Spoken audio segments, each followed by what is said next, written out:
Kimi Antonelli passed pole sitter Lewis Hamilton to extend his World Championship lead with victory in a British Grand Prix sprint. Ferrari's Hamilton held off Antonelli at the start, but succumbed to near constant pressure from the Mercedes driver on the 8th circuit of the 17-lap contest before the Italian teenager pulled clear to claim the first sprint win of his career. Antonelli's championship lead over Mercedes teammate George Russell grows to 43 points, with the latter unable to get past McLaren's Lando Norris for third in the closing stages.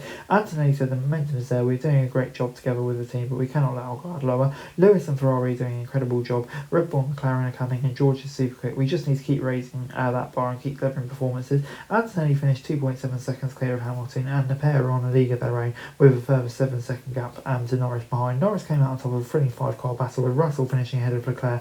Red Bull's Max Verstappen and the other McLaren of Oscar Piastri amid Brigida changed their position during the first half. Liam Lawson held off Isaac Hadjar to take the final points in 8th and escaped with a warning following a questionable defence move in the closing stages. But while limited points remain available in the sprint, mean Anthony's win only increased his championship lead by 3 points. It still was something of a statement. His lead was shrunk in the last 2 rounds after a technical failure in Barcelona was followed by third place in Austria, despite the fact he appeared to have the best race pace of any driver on the grid at each event. Anthony may have been concerned by a repeat of his shaky start in Austria last weekend when a charging Norris momentarily took second from him on the opening lap, but he calmly reclaimed the position and set about chasing down Hamilton. The world champions of 7 times used all of his experience to try and keep Anthony at bay for a while, but came unstuck when he used a big chunk of his energy to defend the early in lap 8, leaving him vulnerable down the hangar straight. It was very fun 10 laps of Lewis.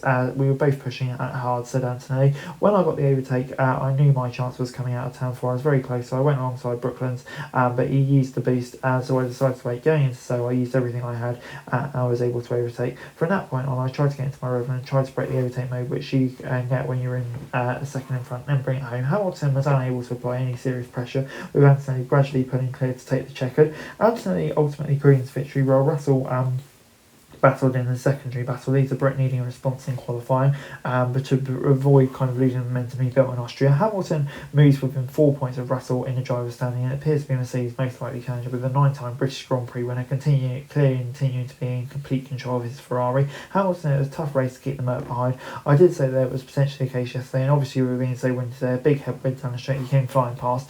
I was pushing as hard as I could. I gave it absolutely everything, but well done to Kimi, and we got to keep working to try and close the gap so we can keep up, he said. And before I go, my the classification for the sprint, and yeah, Antonelli coming out on top.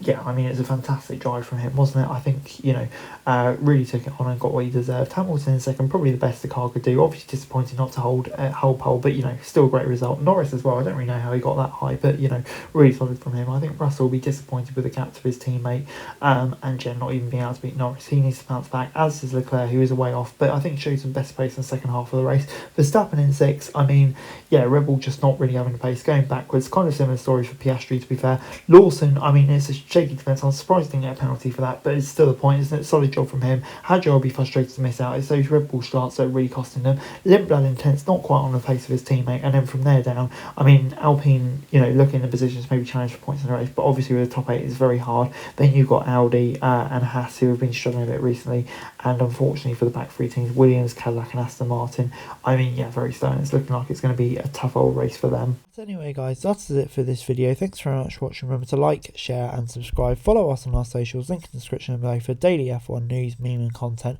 Subscribe to our other channels on screen right now, that'd be greatly appreciated. Thanks very much for watching. Peace out.